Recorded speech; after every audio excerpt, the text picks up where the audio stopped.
Redmi Note 11 এই ফোনটি চায়নার বাজারে বেশ কয়েকদিন আগে লঞ্চ করা হয়েছিল এন্ড দেন যে ফোনটি দেখে আমরা সবাই একদম ফিদা হয়ে গিয়েছিলাম এন্ড বাংলাদেশ ইন্ডিয়া থেকে সবাই অপেক্ষা করছি যে ফোনটি কবে নাগাদ আমাদের এই দুই বাংলাতে অ্যাভেলেবেল হবে। অফিশিয়ালি অ্যাভেলেবেল না হোক, অ্যাটলিস্ট আনঅফিশিয়াল যেন আমরা বাংলাদেশে পাই সেটার জন্য অনেকে আশায় রয়েছে। বাট আনফর্চুনেটলি বাংলাদেশের বাজারে এই ফোনটি আমরা আনঅফিশিয়াল এখন পর্যন্ত কেন জানি অ্যাভেলেবেল পাচ্ছি না। তো এখানে হয়তো বা Xiaomiর কোনো স্পেশাল প্ল্যানিং রয়েছে যার জন্য ফোনটিকে আসলে তারা চায়নার বাইরে কোথাওই তারা আর দিচ্ছে না। তো আমি এর আগে একাধিক ভিডিওতে আপনার সাথে আলোচনা করেছিলাম যে Xiaomi এই Redmi Note 11 সিরিজের ফোনগুলো সেম Redmi Note 11 সিরিজ হয়ে লঞ্চ না হলেও রিব্র্যান্ডেড হয়ে অন্যান্য নামে অন্যান্য ব্র্যান্ডিংয়ে কিন্তু ঠিকই আমরা দুই বাংলাতে পেয়ে যাবো। সো আমাদের সেই সবার ধারণায় সত্যি হতে চলেছে।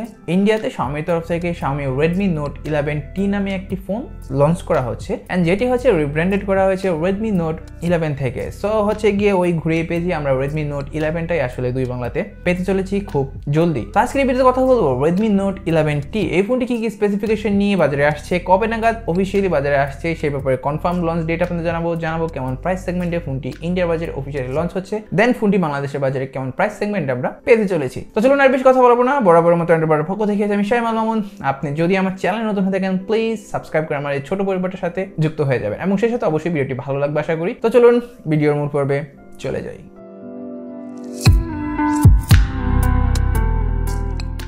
195 গ্রাম ওজনের এই ফোনটির ফ্ল্যাট লুক আমার কাছে অসাধারণ লেগেছে। ফ্রন্ট সাইড এবং ব্যাক সাইড উভয় পাশে এই ফোনটির ফ্ল্যাট ডিজাইন এই ফোনটির ডিজাইনে অনেকটাই নতুনত্ব নিয়ে এসেছে। এই ফ্ল্যাট ডিজাইনের কনসেপ্টটা মোটামুটি আমরা বলতে পারি Xiaomi এখানে ইন্সপায়ার হয়েছে আইফোন থেকে। এন্ড ব্যক্তিগতভাবে আমার কাছে কেন জানি ফ্ল্যাট ডিজাইনের ফোনগুলো খুবই ভালো লাগে। সো বাজেট সেগমেন্টে এই ফোনগুলো অবশ্যই one of the best looking smartphone হতে চলেছে। এক কথা এই ফোনটির ডিজাইন নিয়ে কোনো কথাই হবে না। সেই সাথে এই ফোনটির আমরা ডিসপ্লে সেকশনে পাচ্ছি 6.6 ইঞ্চির একটি IPS LCD স্ক্রিন এন্ড যেখানে কিছুটা ডিসঅ্যাপয়েন্টমেন্ট কাজ করবে অনেকেরই, কারণ হচ্ছে প্রিভিয়াস Redmi Note 10 সিরিজের ফোনগুলোতে Redmi Note 10 এ আমরা পেয়েছিলাম AMOLED স্ক্রিন এন্ড এই ক্ষেত্রে আমাদের এখানে AMOLED স্ক্রিনটা মিসিং, বাট এখানে আমরা পাচ্ছি হচ্ছে গিয়ে 90 Hz রিফ্রেশ রেট যুক্ত একটি ডিসপ্লে প্যানেল এন্ড সেই সাথে Redmi Note 11T এখানে থাকতে চলেছে মিডিয়াটেকের তরফ থেকে মিডিয়াটেক Dimensity 810 এর একটি প্রসেসর এবং যেটি একটি 5G প্রসেসর অবশ্যই, এবং সেই সাথে এই প্রসেসরটিকে যদি আমি স্ন্যাপড্রাগনের কোনো প্রসেসরের সাথে কম্পেয়ার করতে যাই তাহলে মোটামুটি স্ন্যাপড্রাগনের তরফ থেকে স্ন্যাপড্রাগন 778G যে প্রসেসরটি রয়েছে সেটির সাথে এই প্রসেসরটির মোটামুটি একটি কম্পেয়ার করা যায়। সো বুঝতেই পারছেন মিডিয়াটেকের তরফ থেকে অত্যন্ত পাওয়ারফুল একটি প্রসেসরের সাথে এই ফোনটি বাজারে আসতে যাচ্ছে এবং সেই সাথে ফোনটির ব্যাক সাইডে পেতে চলেছি 50 মেগাপিক্সেলের মেইন ক্যামেরা সেন্সর, সাথে থাকবে একটি 8 মেগাপিক্সেলের আলট্রা ওয়াইড সেন্সর এবং ফ্রন্ট সাইডে থাকবে একটি ফ্রন্ট ফেসিং 16 মেগাপিক্সেলের selfie camera. Redmi Note 11T ফোনটিতে পেতে চলেছে আমরা 5000 mAh এর ব্যাটারি, সাথে থাকবে 33 ওয়াটের ফাস্ট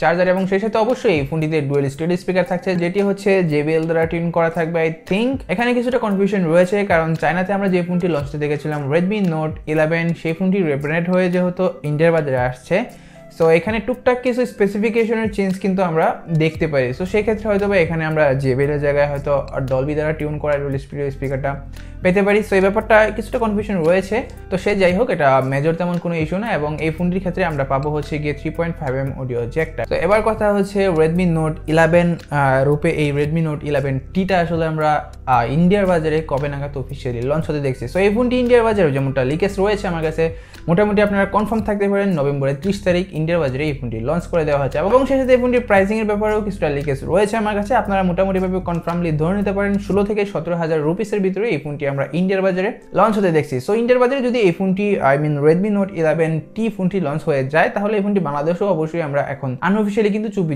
কিছুদিনের ভিতরেই পেয়ে যাব এবং সেই সাথে বাংলাদেশে এই ফোনটির প্রাইস হতে পারে 18 থেকে 20,000 এর ভিতরে আমরা Redmi Note 11T অথবা Redmi Note 11 যাই বলেন দুটোটা একই ফোন, জাস্ট নামটা ভিন্ন। সো এই ফোনটি আমরা এই 20,000 টাকার ভিতরেই বাংলাদেশের বাজারে পেতে চলেছি এন্ড সেই সাথে বেশ কিছুদিন আগে কিন্তু আমরা ইন্ডিয়ার বাজারে দেখেছিলাম পোকোর তরফ থেকে একটি ফোন লঞ্চ করা হয়েছিল Poco M4 Pro 5G, যে ফোনটিও কিন্তু অবশ্যই Redmi Note 11 এর রিব্র্যান্ডেড আমি বলবো, যদিও ডিজাইনে কিছুটা চেঞ্জেস আনা হয়েছে বাট আর সবকিছুই কিন্তু Redmi Note 11 চায়নার বাজারে যেটি লঞ্চ করা আছে সেটি সেম।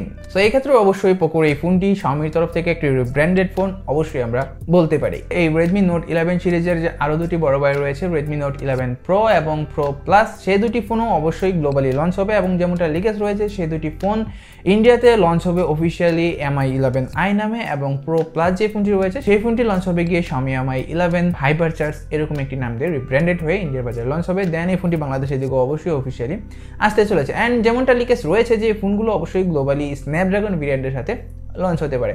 আর সেই সাথে স্পেসিফিকেশনের টুকটাক কিছুটা চেঞ্জ হলেও হতে পারে অথবা নাও হতে পারে। সেম স্পেসিফিকেশন দিয়ে রিব্র্যান্ডেড হয়ে ফোনগুলো জাস্ট নাম বদলে ইন্ডিয়া এবং বাংলাদেশের বাজারে চলে আসতে পারে। তো এইসবই হচ্ছে আর কি Xiaomiর তরফ থেকে। একটি ফোন তারা বিভিন্ন জায়গায় বিভিন্ন নাম দিয়ে বিভিন্নভাবে বিভিন্ন দামে লঞ্চ করতেছে। অ্যান্ড এর পিছনে আসলে Xiaomiর ফায়দা কি? Xiaomiর অবশ্যই এগুলোর পিছনে অনেক বড় ফায়দা রয়েছে। আরেকটি কথা আমি আপনাদের জানিয়ে রাখতে চাই, সেটা হচ্ছে আগামীকাল আমার চ্যানেলে স্পেশাল একটি ভিডিও আসবে, যেখানে আমি আপনাদের সাথে মোটামুটি আলোচনা করব যে এখন পর্যন্ত আপনাদের কেন Xiaomiকে আর বিশ্বাস করা উচিত নয়।